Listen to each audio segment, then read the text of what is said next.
सुंदरपुर एक बहुत ही छोटा सा गांव था। उसी गांव में एक गरीब किसान रहता था जिसका नाम मुरली था। मुरली की एक बहुत ही खूबसूरत बेटी थी जिसका नाम मालती था। मालती इतनी खूबसूरत थी कि उसको देखकर ऐसा लगता था मानो आसमान से कोई परी उतर आई हो। मालती जितनी ही खूबसूरत थी उतनी ही मेहनती भी थी। मालती ने बचपन में ही अपनी माँ को खो दिया था। मालती का पिता अक्सर बीमार रहता था। मालती का एक छोटा भाई भी था जिसका नाम राजू था। वह गांव के ही एक स्कूल में पढ़ता था, इसलिए मालती अपने परिवार का पेट पालने के लिए सिलाई किया करती थी। मालती के हाथों में अगर सिलाई का हुनर ना होता तो वह सभी भूखे ही मर जाते। मालती का घर के अंदर ही एक छोटी सी दुकान थी। पूरे गांव में मालती की सिलाई की खूब तारीफ थी। उसकी सिलाई इतनी बेहतरीन थी कि गांव के सबसे अमीर जमींदार की पत्नी भी अपने कपड़े मालती से ही सिलवाती थी। जमींदार की पत्नी के कपड़े तैयार हो चुके हैं, लेकिन कपड़े लेने के लिए हवेली से अभी तक कोई आया नहीं। हर बार तो समय से कपड़े लेने के लिए कोई ना कोई आ जाता था, लेकिन आज सुबह से दोपहर हो चुकी है, अभी तक तो किसी न किसी को आ जाना चाहिए था। मुझे थोड़ा इंतजार करना चाहिए, शायद कोई आ जाए। बाबा, आप उठ गए? हाँ बेटा, जरा ये बताओ समय क्या हो गया? बाबा, शाम होने को आई है। मैंने आपके लिए खाना बना दिया है, अगर आप कहें तो ले आऊं। नहीं बेटा, अभी भूख नहीं है। तुमने खा लिया? नहीं बाबा, मैं हवेली जा रही हूँ, वहाँ से आने के बाद खाऊंगी। और आपकी दवाई भी तो लानी है, वो भी ले आऊंगी। क्या हुआ बेटा, हवेली क्यों? बाबा, आज जमींदार की हवेली से कोई आया नहीं कपड़े लेने के लिए। थोड़ी देर और इंतजार कर लो, शायद कोई आ ही जाए।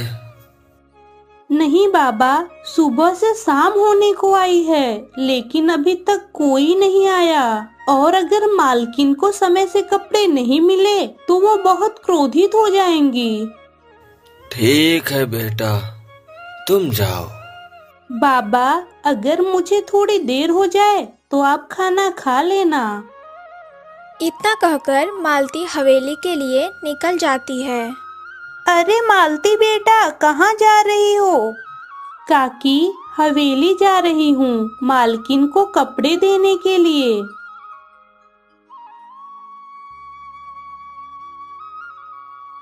कितनी खूबसूरत है मालती बिटिया, और कितने साफ दिल की है। हाँ भाभी, तुम सही कह रही हो। सारा घर का काम भी करती है, साथ में सिलाई भी। बेचारी की आज माँ जीवित होती तो इतना दुखी ना होना पड़ता। हाँ, मुझे आज भी याद है कितनी छोटी सी थी ये मालती जब इसकी माँ का निधन हुआ था। बेचारी छोटी सी उम्र से इतना काम कर रही है। मुझे मालकिन से मिलना है, मुझे उनके कपड़े देने थे। ठीक है, तुम यहीं ठहरो, मैं अभी मालकिन को बुला कर लाता हूँ। हवेली का एक नौकर जमींदार की पत्नी को बुलाने जाने ही वाला था, तभी उनकी नज़र मालकिन पर पड़ती है जो सीढ़ियों से नीचे उतर रही थी। जमींदार की पत्नी का नाम बिमला था। उन्होंने बहुत ही सुंदर लाल रंग की साड़ी पहन रखी थी, गले में एक बहुत ही सुंदर हीरो का हार, और वह हवेली के बाहर आई। उन्होंने तिरछी निगाहों से मालती की ओर देखा और कहा, क्यों रे मालती, इतने दिन लगाता है क्या कोई कपड़े सिलने में? नहीं मालकिन, मैंने तो 2 दिन पहले ही सिलाई पूरी कर ली थी। सोचा कि आपकी नौकरानी आकर ले जाएगी, लेकिन जब वह नहीं आई तो मैं खुद ही ले आई। इस मीरा को तो आने दो, फिर बताती हूँ उसको तो। आज वो हवेली भी नहीं आई। दरअसल मीरा जमींदार की पत्नी की सेविका थी जो मालती से कपड़े लाया करती थी। जमींदार की पत्नी एक एक करके कपड़े खोलकर देखने लगी। थोड़ी देर बाद उसका गुस्सा कम हुआ और बोली, सिलाई तो तुमने बहुत अच्छी की है, आज पहनकर देखूंगी। मालती यह सब सुनकर बहुत खुश हुई। उसे लगा अब उसे मेहनत की मजदूरी मिल जाएगी। लेकिन तभी हवेली के कोने से शोर आने लगा। ऐसा लग रहा था जैसे कोई बड़ा हंगामा हो गया हो। सारे दौड़ पड़े। किसी के हाथ में मोटा डंडा था तो किसी के हाथ में लाठी थी। यह सब देखकर जमींदार की पत्नी घबरा गई। उसने एक नौकर को बुलाकर पूछा, क्या हुआ, सब कहाँ भाग रहे हैं? मालकिन, अभी अभी माली ने बाग में एक बहुत बड़ा इच्छाधारी नाग देखा है। वह एक पेड़ से लिपटा हुआ था। जैसे ही माली उसको मारने के लिए गया, वह नाग तुरंत वहां से भाग गया। लेकिन आप परेशान ना होइए, हम जल्द ही उसे पकड़ लेंगे। यह सब सुनते ही मालती भी घबरा गई, लेकिन उसे अपनी मजदूरी की भी फिक्र थी। वह डरी हुई आवाज में बोली, मालकिन, मुझे मेरी सिलाई के पैसे दे दीजिए, मुझे मेरे बाबा के लिए दवाई लानी है। हाँ, तुम घर जाओ, मैं मेरी सेविका के हाथ पैसे भिजवा दूंगी। अभी और भी कपड़े सिलवाने हैं तुमसे। मालती यह सब सुनकर दुखी हो गई और मायूस होकर हवेली से निकल गई और पड़ोसी की एक बूढ़ी काकी से उधार मांगने चली गई।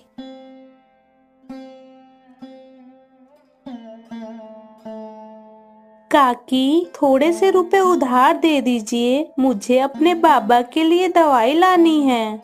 हमारे पास इतने रुपए कहाँ हैं जो हर बार तुम्हें उधार दें? तुम तो हर रोज यहाँ चली आती हो। यह सब सुनकर मालती उदास हो जाती है और वहाँ से जाने लगती है। तभी बूढ़ी काकी की बहू आती है और मालती को कुछ रुपए देती है और कहती है, ये लो थोड़े से रुपए, इससे तुम्हारे बीमार पिता की दवाई आ जाएगी।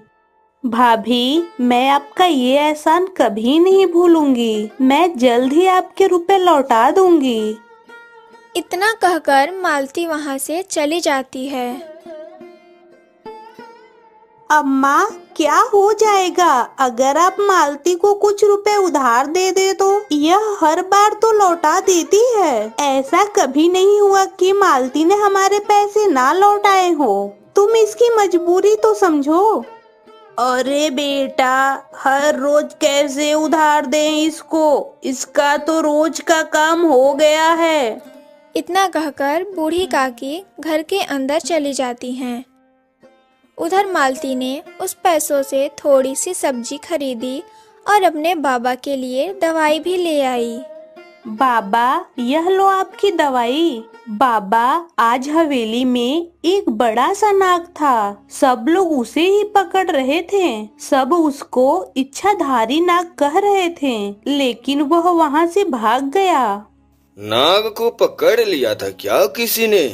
नहीं बाबा, वह नाग वहाँ से भाग गया था। उसके बाद क्या हुआ मुझे मालूम नहीं, क्योंकि मैं आपकी दवाई लेने चली गई थी। यह सुनकर मुरली चिंता में पड़ गया और बोला, एक दिन तो उसे लौटना ही था। आखिर कब तक वह बदला लिए बिना रह सकता था? बाबा, आप क्या कह रहे हैं? अगर उन्होंने उस नाग को मार दिया तो वह फिर लौट आएगा, क्योंकि वह एक इच्छाधारी नाग है और इच्छाधारी नाग कभी नहीं मरता। 100 साल बाद भी उसका फिर से जन्म होता है। बाबा, आप यह सब क्या कह रहे हो? यह सब बस किस्से कहानियाँ होती हैं। मगर उसका बाबा घबराया हुआ था और अपने बाबा के मुख पर ऐसी चिंता की लकीरें देखकर मालती भी घबरा गई। जैसे ही शाम हुई, मौसम बहुत खराब हो गया। तेज आंधी आने लग गई और साथ में बारिश भी शुरू हो गई। मालती खराब मौसम को देखकर डर गई और राजू को अंदर बुलाया। राजू, अंदर आकर खेल ले, बाहर मौसम बहुत खराब हो रहा है। और बाबा, आप भी अंदर आकर सो जाइए। राजू और मुरली अंदर आकर सो गए और मालती भी अंदर चली गई। जब रात आधी से ज़्यादा गुजर गई तब अचानक से दरवाजे के बाहर से आवाज़ आई। मालती की आँख खुल गई और वह यह सब देखकर बहुत डर गई। आखिर इतनी रात को कौन आ सकता है? मालती ने घर के अंदर से ही आवाज़ लगाई। कौन है? तभी बाहर से आवाज़ आई। मैं एक मुसाफिर हूँ और मुझे चोट लगी हुई है। कृपया करके मुझे एक रात के लिए आपके घर में ठहरने के लिए आसरा दे दीजिए।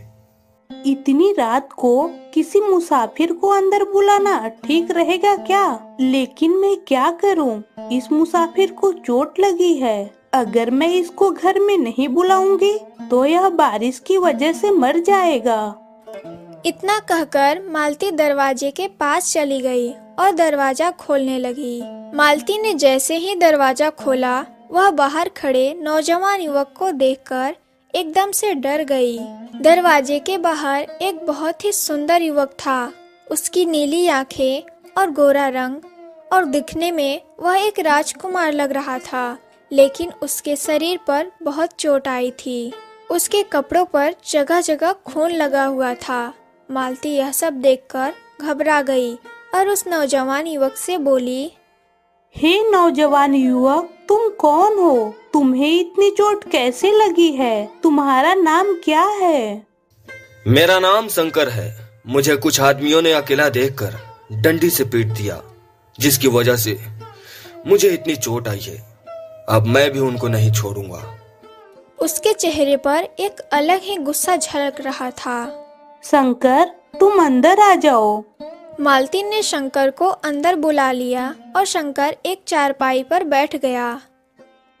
क्या बाबा को इतनी रात को जगाना ठीक रहेगा? लेकिन बाबा की तबीयत भी तो खराब है। उनको इतनी मुश्किल से नींद आई है। मैं उनकी नींद खराब नहीं कर सकती। क्या एक छोटा सा कपड़ा मिलेगा? मालती के पास सब नए कपड़े थे, लेकिन मालती ने एक दुपट्टा लाकर शंकर को दे दिया। जैसे ही शंकर वह दुपट्टा अपने जख्मों पर बांधने लगा, तभी उसको बहुत तेज दर्द होने लगा। आप ठहरिए, मैं आपको दुपट्टा बांध देती हूँ। इतना कहकर मालती ने उसके हाथ पर दुपट्टा बांध दिया। मालती को साथ में डर भी लग रहा था, क्योंकि उसने इतनी करीब से कभी किसी गैर मर्द को नहीं देखा था। शंकर चुपचाप बैठा हुआ था। ऐसा लग रहा था मानो वह सब कुछ हार चुका हो। शंकर, मैं तुम्हारे लिए खाना ले आती हूँ। तुम्हें भूख लगी होगी। हाँ, मुझे बहुत जोरों से भूख लगी है। अगर थोड़ा सा खाना मिल जाए तो बहुत मेहरबानी होगी। इतना कहकर मालती रसोई घर में चली गई और रात का बचा हुआ थोड़ा सा खाना ले आई। इतना खूबसूरत नौजवान किसके घर आया होगा? उसकी आंखें किसी आम इंसान की तरह नहीं लग रही। यह तो ऐसा लग रहा है जैसे कोई राजकुमार हो। आपको मेरी वजह से आधी रात को तकलीफ हुई, इसके लिए मैं माफी चाहता हूँ। मगर क्या करूँ, मैं बड़ी मुश्किल से अपनी जान बचा कर आया हूँ, वरना वह लोग मुझे मार डालते। क्या आपके दुश्मन इसी गांव के हैं? मैं ज्यादा कुछ नहीं बता सकता, मगर क्या आप मुझ पर एक एहसान कर सकती हैं? हाँ जरूर, बोलिए। जब तक मेरे जख्म ठीक ना हो जाए तब तक मुझे इस घर में रहने दे और किसी को मेरे बारे में मत बताइएगा। आप जितने दिन चाहो यहाँ ठहर सकते हो। हमारे घर में कोई आता जाता नहीं है। अब आप थोड़ी देर विश्राम कर लीजिए। इतना कहकर शंकर चारपाई पर लेट गया। शायद उसको बहुत ज्यादा थकान थी, जिसकी वजह से उसकी आंखें लग गई और मालती भी अपने कमरे में जाकर सो गई। अगले दिन जब सुबह हुई, मालती यह देखकर घबरा गई, क्योंकि वहाँ शंकर का कोई नामो निशान ही नहीं था।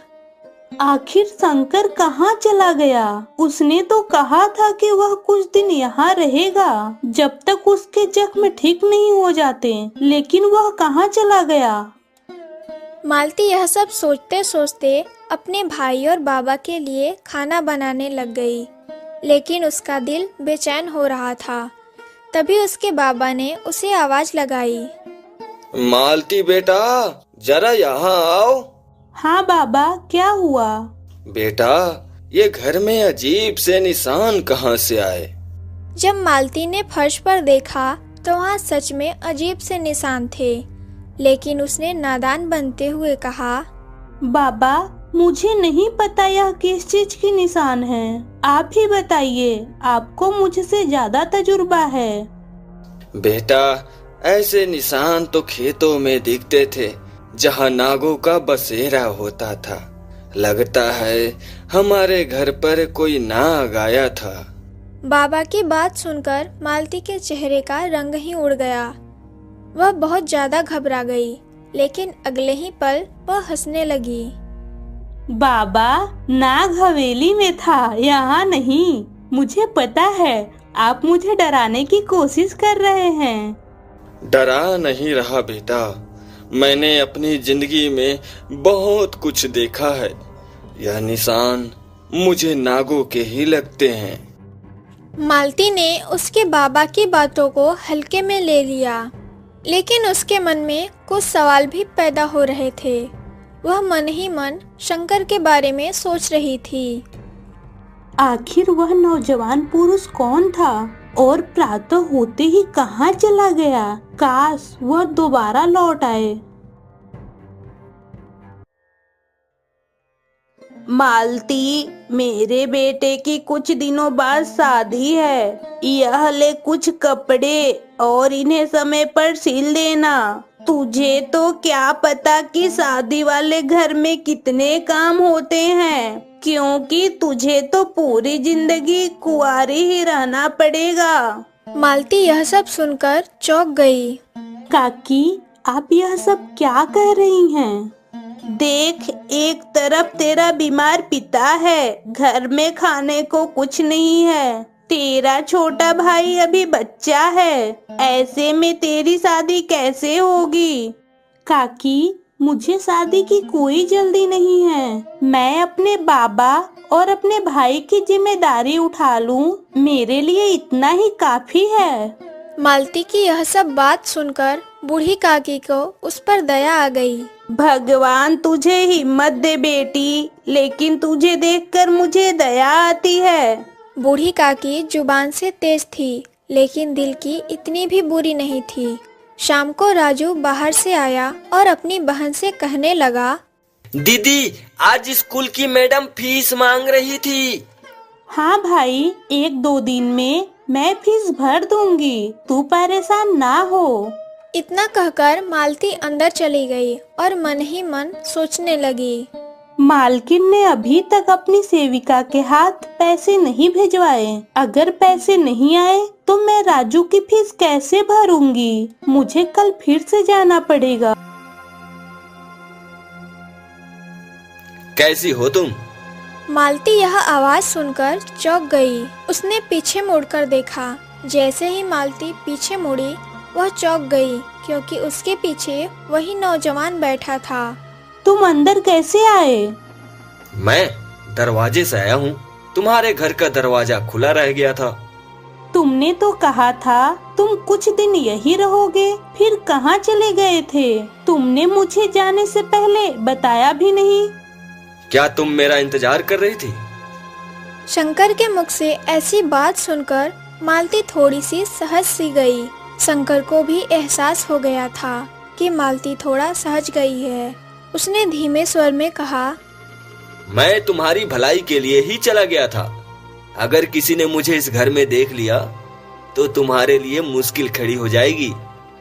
मालती शंकर को देखते हुए बोली, क्या तुम्हें खाने को कुछ चाहिए? हाँ, मुझे बहुत भूख लगी है, लेकिन मेरा रोटी खाने का मन नहीं हो रहा। अगर थोड़ा सा दूध मिल जाए तो। हाँ हाँ, मैं अभी लेकर आती हूँ। इतना कहकर मालती रसोई घर में चली गई और अपने बाबा के लिए रखा हुआ दूध शंकर के लिए ले आई। शंकर दूध पीने लग गया। वह ऐसे दूध पी रहा था जैसे उसे दूध की सख्त जरूरत थी। शंकर ने दूध खत्म करते हुए खाली कटोरा मालती को लौटाते हुए कहा, तुम बहुत मेहरबान लड़की हो। मालती शंकर की बात सुनकर चुप रही, लेकिन उसके मन में बहुत कुछ चल रहा था। मालती शंकर से पूछने लगी, तुम्हारे दुश्मन कौन है? मुझे बताओ, मैं तुम्हारी मदद कर सकती हूँ। शंकर ने मालती की बात को टालते हुए कहा, नहीं, मुझे अपना बदला खुद ही लेना है। बस मुझे थोड़ा सा वक्त चाहिए। मालती, मालती, बेटी इधर आओ। मालती शंकर से बात करने में इतनी व्यस्त हो गई थी कि उसे उसके बाबा की आवाज सुनाई ही नहीं दे रही थी। तभी मालती को उसके बाबा की आवाज सुनाई दी और वह घबरा गई। बेटा, मैं तुम्हें इतनी देर से देख रहा हूँ। तुम बाहर बैठकर किसी से बातें कर रही हो। तुम्हारी आवाज तो साफ साफ सुनाई दे रही थी, लेकिन और किसी की आवाज सुनाई नहीं दे रही थी। मालती का दिल जोरों से धड़कने लगा। उसे लगा उसके बाबा ने उसे शंकर से बातें करते हुए देख लिया है। तभी उसने बाहर झांक कर देखा, लेकिन वहाँ कोई नहीं था। शंकर वहाँ से चला गया था। मालती ने खुद को संभालते हुए कहा, किसी से नहीं बाबा, आपको जरूर कोई भ्रम हुआ होगा। नहीं बेटी, मैंने अपनी आंखों से देखा है। ऐसे लग रहा था जैसे तुम्हारे सामने कोई बैठा है। बाबा, आपको जरूर कोई भ्रम हुआ होगा। मैं इतनी रात को किससे बात करूंगी? ठीक है बेटा, रात बहुत हो गई है। अब तुम जाकर सो जाओ। शंकर आज भी मुझे बिना बताए चला गया।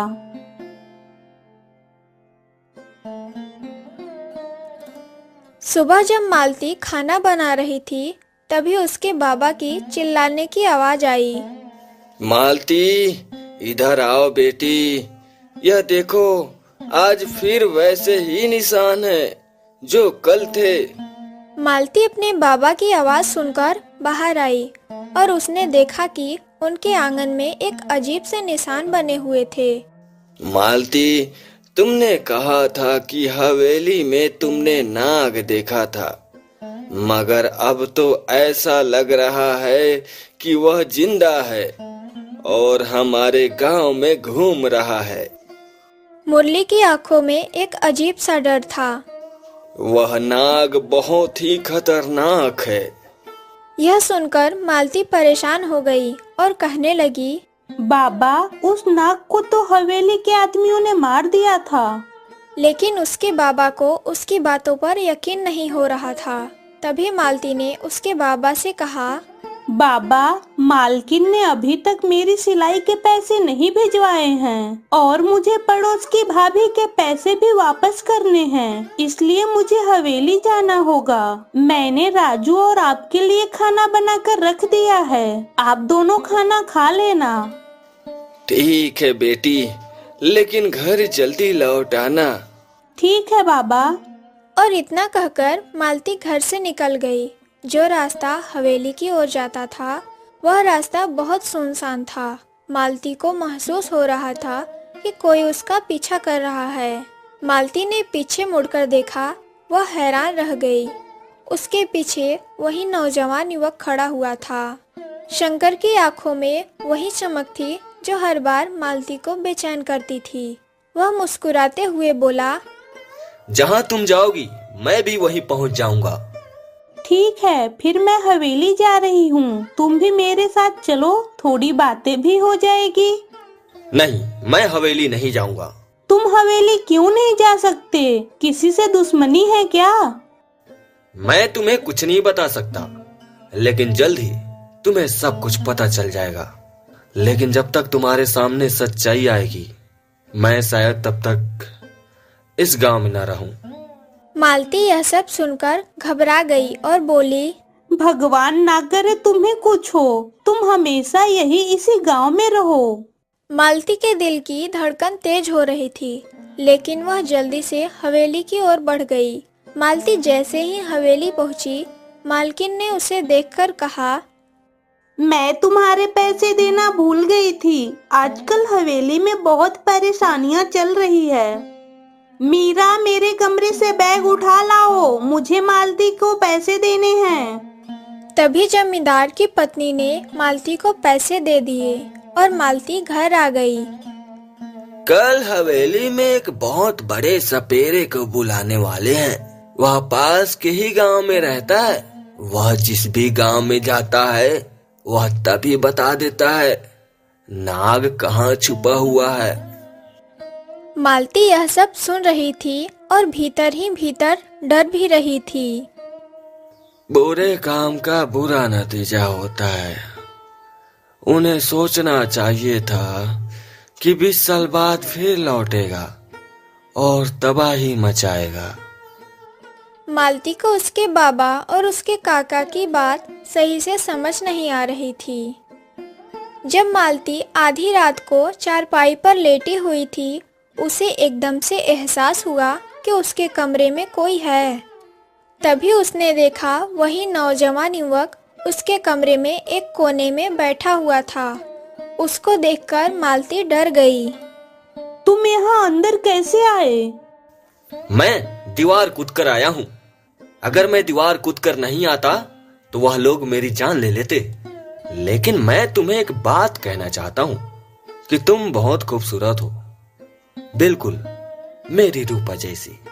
यह रूपा कौन है? रूपा वह लड़की थी जिसे मैं बेहद मोहब्बत करता था। तुम्हारी आंखें और सूरत बिल्कुल उसी के जैसी है। तुम्हें देखकर बस उसी की याद आती है। यह सुनकर मालती दुखी हो गई कि शंकर पहले से ही किसी और लड़की से मोहब्बत करता था। उसने खुद को संभालते हुए पूछा, रूपा कहाँ चली गई?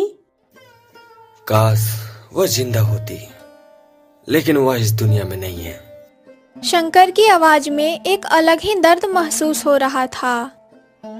रूपा सच में कितनी खुशनसीब होगी जिससे यह नौजवान युवक इतनी मोहब्बत करता था। मेरी रूपा को मुझसे छीन लिया गया। इस बात का सदमा मुझे जीने नहीं देता। मैं अंदर ही अंदर जल रहा हूँ और अपने दुश्मनों से बदला लेना चाहता हूँ। आखिर किसने मारा था तुम्हारी रूप को? मैं फिर आऊंगा। और इतना कहकर वह नौजवान पुरुष फिर से वहां से चला गया। अगले दिन मालती के काका फिर से उसके बाबा के पास आए। भाई, उस नाग को पूरे गांव में ढूंढ लिया, लेकिन वह जख्मी नाग कहीं नहीं मिला। मालती यह समझ नहीं पा रही थी कि उसके बाबा इतने परेशान क्यों हैं। तभी उनके दरवाजे पर किसी की आवाज आती है। जब वो बाहर निकलकर देखते हैं तब जमींदार और कुछ लोग और वह सपेरा उनके घर के बाहर खड़े हुए थे। तुमने उस नाग को अपने घर में छुपा कर रखा है। सपेरे को इसी घर में नाग का भास हो रहा है। मैं कुछ नहीं जानता। अगर सपेरे की बात सच निकली तो तुम सजा के लिए तैयार रहना। तभी सपेरे ने अपनी बीन बजाई। तभी दीवार के पास से एक बड़ा सांप दिखाई दिया। जमींदार के लोग उसके पीछे भागने लगे। मालती यह सब देखकर कांपने लगी और उसने अपने बाबा से पूछा, बाबा, यह सब क्या हो रहा है और जमींदार आपको यह सब क्यों कह रहा था? बेटी, क्योंकि मैं जमींदार के बहुत से राज जानता हूँ। बेटी, यह 20 साल पुरानी बात है। मैं एक बहुत बड़ा सपेरा था, लेकिन फिर एक हादसे के बाद मैंने यह काम छोड़ दिया। हमारा गांव उस जगह पर था जहां रेतें होती थी और वहां पर काफी संख्या में नाग रहते थे। उस समय जमींदार ने अपनी हवेली बनाई थी और उस हवेली के एक गुप्त कमरे में एक नाग का जोड़ा रहता था। वह दोनों अपनी दुनिया में मग्न थे, लेकिन जमींदार ने उसे देख लिया। जमींदार और उसके आदमी उस नाग के जोड़े को मारना चाहते थे। उस वक्त मेरे बाबा जिंदा हुआ करते थे। मुझे आज भी याद है जब जमींदार ने मेरे बाबा को हवेली में बुलाया था और उन्होंने बाबा को बोला, तुमको इस नाग के जोड़े को मारना है। लेकिन मेरे बाबा ने साफ इनकार कर दिया और जमींदार से कहने लगे, मैं यह काम कभी नहीं करूंगा। अगर कोई नाग मरता है तो उसकी नागिन कई वर्षों तक तुम्हारा पीछा करेगी, और अगर नागिन मरती है तो वह नाग तुम्हारा पीछा करेगा। उन दोनों में से कोई एक भी कभी न कभी जरूर लौट कर आएगा। बाबा ने जमींदार की बात मानने से इनकार कर दिया। जमींदार को मेरे बाबा की बात सुनकर बहुत गुस्सा आ गया। उस वक्त तो जमींदार चुप हो गए, लेकिन जब मैं गांव लौट रहा था तब हवेली के कुछ आदमियों ने मुझे अगवा कर लिया और हवेली ले गए। तू भी अपने सपेरे बाप का बेटा है, अब तू यह बीन बजा, हम भी देखते हैं कि वह नाग और नागिन कहां छुप कर बैठे हैं। मैंने साफ इनकार कर दिया। बाबा भी जमींदार की बात नहीं मानना चाहते थे, लेकिन जमींदार के आदमियों ने मुझे गिरफ्तार कर लिया था, इसलिए बाबा मजबूर हो गए थे और बाबा ने उनके कहने पर बीन बजानी शुरू कर दी। बीन बजाते ही नाग और नागिन का जोड़ा हवेली से बाहर आ गए। वह बहुत ही मासूम लग रहे थे। वह नाग और नागिन की जोड़ी आज भी मेरी नजरों में घूम रही है। वह जोड़ा बहुत ही खूबसूरत था। मैंने जैसे ही उन्हें हवेली से बाहर निकलते देखा, मैं तुरंत वहां से भाग आया। लेकिन मैं नहीं जानता था कि वह दिन उस नागिन का आखिरी दिन होगा। जमींदार के आदमियों ने उस नागिन को जान से मार दिया और नाग वहां से भाग गया। जमींदार और उसके लोग खुशी मना रहे थे कि नागिन की मृत्यु हो गई और नाग वहां से भाग गया है। फिर कई साल गुजर गए, फिर मेरे बाबा की मृत्यु हो गई। मैं उस वक्त भी एक सपेरा था, लेकिन एक दिन मैं एक जंगल में बैठा हुआ था। तभी एक नाग ने मुझे डस लिया और मैं वहीं गिर पड़ा। वह तो भगवान का शुक्र था कि उस नाग का जहर मेरे पूरे शरीर में नहीं फैला और सिर्फ मेरी टांगों तक फैल के रह गया, और जिस वजह से आज मैं बिस्तर पर लेटा हुआ हूं। लेकिन मुझे यह आभास हो गया था कि हमारे घर में वही नाग छुपा हुआ है। लेकिन जब मैंने घर में वो अजीब से निशान देखे तो मैं समझ गया था कि हमारे घर में वह नाग आया था, क्योंकि मैं एक सपेरा था और मुझे नाग के निशान की पहचान थी। मैंने उस नाग की जान बचाने की बहुत कोशिश की। मैं चुप रहा ताकि गांव के किसी भी लोगों को यह पता ना चले कि वह नाग हमारे घर में छुपा हुआ है। मैं उसे 2-3 बार दीवार पर चलते हुए भी देखा था, लेकिन आज वह यहाँ से भाग गया है। डर है कि कहीं लोग उसे भी मार न डाले। लेकिन वह पहले से बहुत ताकतवर होकर आया है।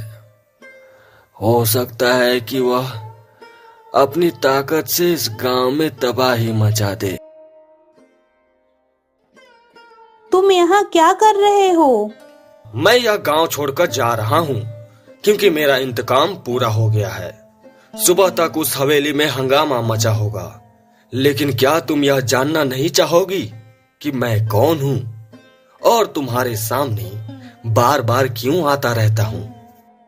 उस नौजवान युवक की बात सुनकर मालती का दिल जोरों से धड़कने लगा, क्योंकि मालती उस नौजवान युवक से मोहब्बत करने लगी थी।